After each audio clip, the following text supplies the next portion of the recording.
그 친구 아들이 드디어 사이비 종교에서 벗어났대. 정말 참 잘됐다. 그런데 그 아이가 다시 성당에 나오면서도 그 시절이 그리운가 봐. 잘못된 길이라는 걸 알면서도 그들의 끈끈함이 그립다는 거야. 그래, 성당이 좀 건조하기는 해. 끈끈한 유대감. 청년은 사랑받음이 그리웠나 봅니다. 하기사 사람은 누구나 자기를 인정해주는 곳, 자신이 쓸모있다고 여겨지는 곳에 속해 있기를 바라기도 합니다. 인정받음으로 자신의 전 존재를 던지기도 하지요. 옛날 교우촌에 살았던 사람들도 자부심이 대단했습니다. 박해를 피해 온 신앙인들이 같은 가치를 공유하는 사람들과 모여 살았기에 그들의 결속력은 타의 추종을 불허했지요. 일반 신자들도 그들을 경외의 시선으로 바라보기도 했습니다. 시대가 순박하다 보니 마을의 모든 일에 모든 구성원이 빠지지 않았습니다. 게다가 신부님의 방문이라도 있으면 그날은 잔칫 날리기도 했지요. 모두가 부족한 시대였습니다. 하지만 세월의 풍상은 모든 걸 닳게 만드는 재주가 있나 봅니다. 교우촌에도 젊은이들은 도시로 떠나고 노인만 남았습니다. 그 자리엔 여생을 즐기려는 기촌자들이 자리 잡고 있습니다. 따라서 공소들은 쇠락하고 몇몇 노인의 희미한 기도만 남았습니다. 세상은 머무름을 허락하지 않은 까닭입니다. 머무름에 따스한 안정감을 갖기에는 세상이 너무 바쁩니다. 그래서 각박하다고 합니다. 바쁜 속도에 맞추지 못하면 뒤처진 존재로 잊히게 마련입니다. 똑똑했다는 사람도 나이 들면 키오스크 앞에서 혼란을 느끼듯 잠시도 멈추면 안 된다고 세상은 속삭이고 있죠.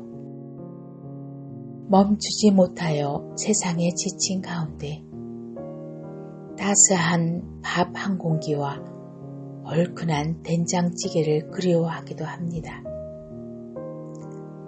나의 가녀린 어깨를 감싸주는 따스함이 그리운 것입니다. 내가 인정받을 수 있는 곳이라면 그 어깨에 기대길 청합니다. 그곳은 별하별 동호회일 수도 있고 취미 모임일 수도 있습니다. 또 사이비 종교 집단일 수도 있지요. 어지간히 추운 계절이 다가옵니다. 따라서 기존의 가치를 지켜오던 곳들은 어려움에 처합니다. 특히 사람들이 점차 귀찮게 여기는 종교 얘기에선 더 그렇습니다. 그래서 기성 종교가 가지는 익명성, 건조함과는 달리 작은 종교 집단에서는 따스함, 유대감, 친밀감이 어깨를 기대게 합니다. 그러나 그들은 꿈에도 몰랐을 겁니다.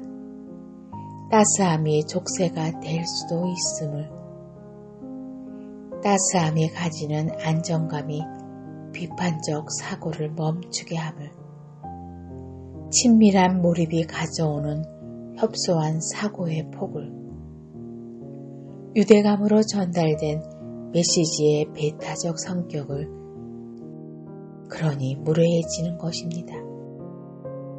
무례하니 나와 다른 가치를 무가치하게 여깁니다. 배타적이니 경전 글자에 매몰되고 맙니다. 최소한의 문해력도 상실한 상태로 주입된 것을 나의 진리라 소리칩니다. 예천 불지를 말하는 자들에게서 무례함은 정점을 찍지요. 바라볼 적마다 측은합니다. 무식하면 용감해서 무례한 것이니까요. 꼭 네모를 동그랗다고 오기는 꼬락서니입니다. 이불 속에서 혼자 꿈꾸는 거야 상관없겠죠. 그러나 기하학적으로나 현실적으로 네모와 동그라미는 전혀 다른 개체이지요. 그럼에도 네모를 동그라미라 우기고 제멋대로 이리저리 굴러대니 모서리에 찔린 상처만 가득합니다. 그러고선 협소해진 생각으로 그걸 진리가 만든 상처라 말합니다. 그럼 진리는 과연 누가 가지기나 한 것일까요? 누구도 공기를 만질 수 없듯이 누구도 진리를 제 입에, 제 손에 담을 수 없겠죠. 내가 토해낸 진리란 그저 작은 편린일 수도 있고 그림자에 불과할 수도 있습니다. 진리가 무엇인가? 빌라도가 물었을 때 예수님은 아무 대답도 하지 않으셨습니다. 그 그릇을 보았기 때문입니다. 진리는 누구에게도 소유된 적이 없습니다. 다만 진리는 내게 다가와 입맞춤하는 것입니다. 그럼에도 무례한 이들은 자신들이 진리를 소유하고 있다 생각하나 봅니다. 겸허를 모르는 태도이지요. 겸손을 모르니 네모의 뾰족한 모서리입니다. 겸손을 모르니 진리가 배타적이고 맙니다. 어이없는 건 우리의 열심한 신앙인들에게서도 이런 태도가 발견된다는 겁니다. 성령을 체험했노라며 시계추 신자들을 가여이 여기거나 성경 공부로 많은 지식을 쌓았노라며 뽐내기에 바쁘거나 특별한 교육에 참여했노라 지적 우월감을 성취하고자 합니다. 모두 네모난 동그라미들이지요.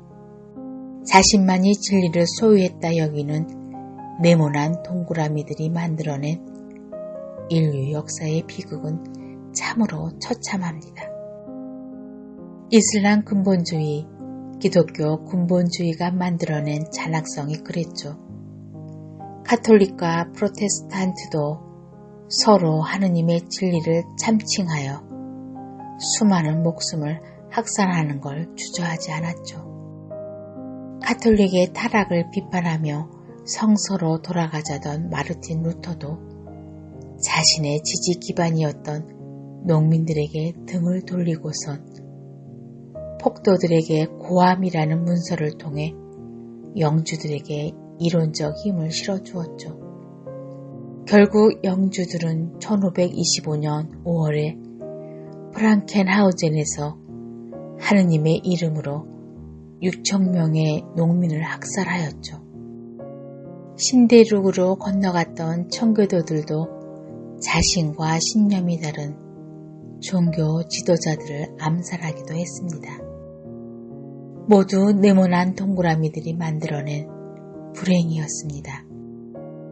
외부를 향한 공격은 내부의 결속을 다지기 때문일까요?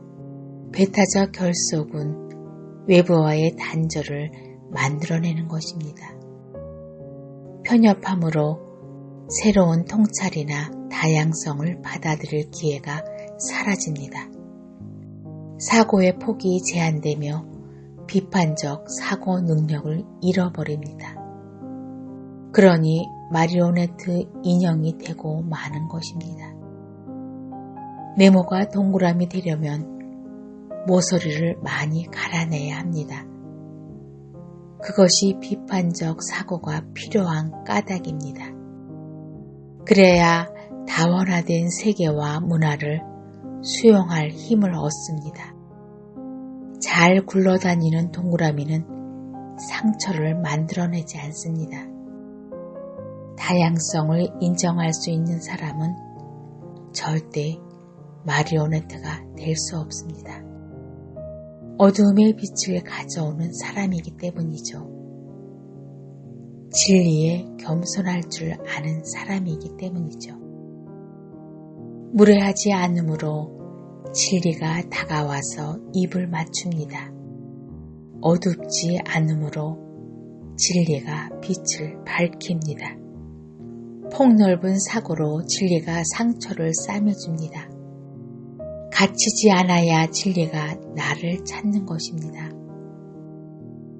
그 청년이 말했답니다. 거기선 이제 제가 필요 없어졌나 봐요.